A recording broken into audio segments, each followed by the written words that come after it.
మీ యేసు ప్రభు 2000 సంవత్సరాల నాడు వచ్చాడు. ఆయనకు వేదాలకు సంబంధం ఏముంది? దేవుడు అనేవాడు ఎప్పుడైనా అవతరించి రావచ్చు. ఆయన ఉన్నవాడై ఉండి వస్తాడు, వచ్చినవాడై ఉండడు. WCM టీవీ గుడివాడ సబ్స్క్రైబ్ చేసుకోవడం మర్చిపోకండి, లైక్ చేయండి, బెల్ ఐకాన్ని ప్రెస్ చేయడం మర్చిపోకండి. అందరికీ నమస్కారం, అందరికీ వందనాలు. సర్వే జన సుఖినో భవంతు. చాలా స్పష్టమైన వివరణతో దేవుని ఆలోచన విధానాన్ని మీ మధ్యలోనికి తీసుకొని రాగలుగుతున్నాను. ఈరోజు మరొక ఆలోచన విధానం. రాధా మనోహరన్ దాస్ గారితో పాటు హైందవ సహోదరి సహోదరులు, హిందూ బంధువులు, నా మిత్రులు, భారతదేశంలోని ప్రతి మతం, ప్రతి ప్రాంతం, ప్రతి ప్రజ నా కుటుంబమే.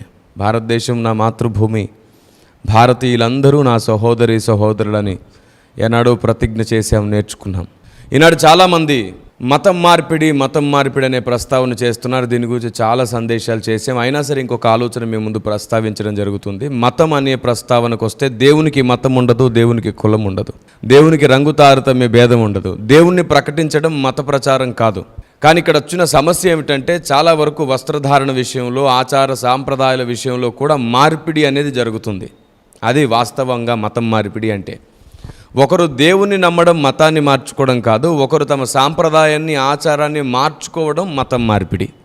సో ఈ చిన్న స్వల్పమైన మార్పును లేదా స్వల్పమైన అవగాహనను మీరు తెలుసుకొని ఉంటే మంచిది. ప్రేమ కలిగి ఉండుటకు ప్రయాసపడమని రాయబడినట్లుగా ప్రేమకు విరోధముగా, ఆప్యాయతకు విరోధముగా, జ్ఞానానికి విరోధంగా ఉంటే మార్చుకోదగినవి మార్చుకుంటాం. వస్త్రధారణ, బొట్టు, ఇంట్లో ఉండే ఆచార సాంప్రదాయాలకి ఏంటి సంబంధం? దేవుని నమ్ముకుంటారు, అవే ఆచార సాంప్రదాయాల్లో ఉంటారు, దేవుడు చెప్పినవి చేస్తూ కొనసాగుతారు. జరిగే నష్టమే ఉంది?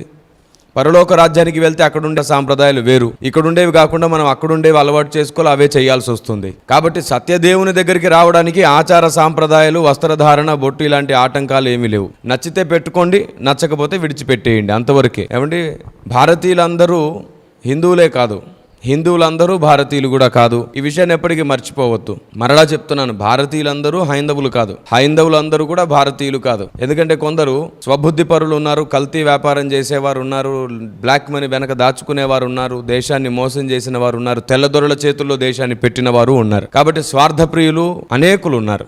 వీటన్నిటిని గమనించి నేను ఆ స్టేట్మెంట్ ఇస్తున్నాను. ఇకపోతే ప్రాముఖ్యమైన విషయం మరలా చెప్తున్నాను, మత ప్రస్తావనకు దేవునికి సంబంధం లేదు. దేవునికి మతానికి ముడిపెట్టి దేశాన్ని ముక్కలు చేయొద్దు. అందరూ మత ప్రస్తావన లేకుండా అందరు అన్నదమ్ములుగా కలుసున్నారు, అలాగే ఉండనివ్వండి. ఇకపోతే మా మతం, మా సనాతన ధర్మం లక్షల సంవత్సరాల నాటిది అని చెప్పి చాలా మంది మాట్లాడుతూ, ఇప్పుడు మీరు చెప్పేస్తే మేమెందుకు నమ్మేయాలి? మీ యేసు ప్రభు 2000 సంవత్సరాల నాడు వచ్చాడు, ఆయనకు వేదాలకు సంబంధం ఏముంది?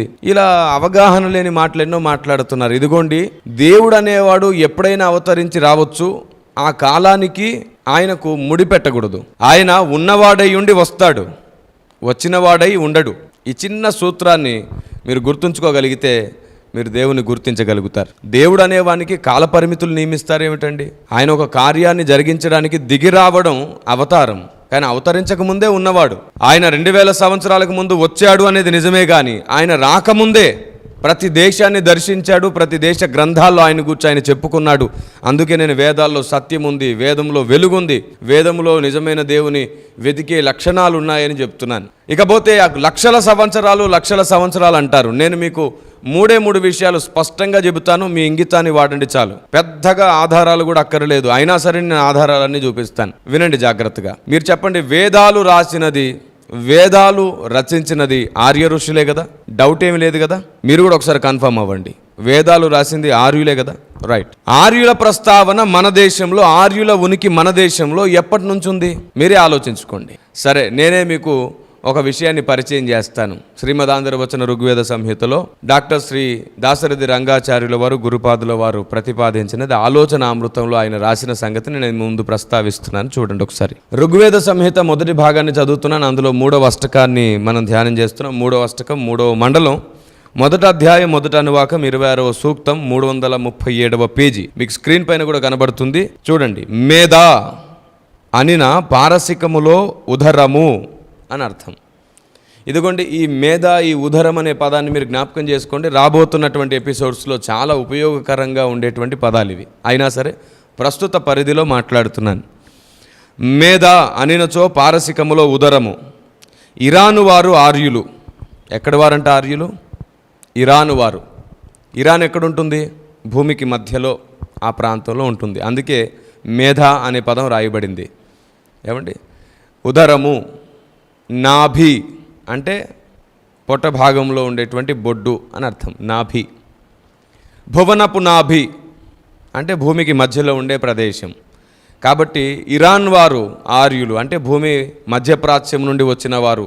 సో మరలా చెప్తున్నాను, ఇరాన్ వారు ఆర్యులు. ఆ దేశపు అసలు పేరు ఆర్యాన్. వారి దేశపు అసలు పేరు ఆర్యాన్ అంట. పారసికము సంస్కృత సంబంధ భాష. సో మీకు స్పష్టంగా అర్థమైపోయింది కదా. కాబట్టి మధ్యప్రాచ్యం నుండి మన దేశానికి ఆర్యులు వలస వచ్చారు అనేది చరిత్ర చెబుతుంది. సత్యమే, అబద్ధం అనడానికి లేదు.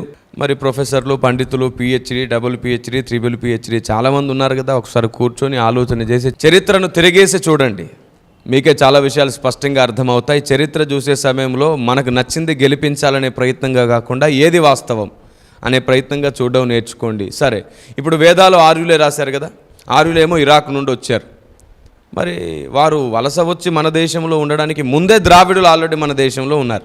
మన దేశంలో దొరికిన శిలాజాల ఆధారంగా హరప్పా నాగరికత, మొహంజదారో నాగరికతను గురించి మనకు తెలిసిందే, మొదటి నుంచి స్కూల్లో నేర్పించిందే.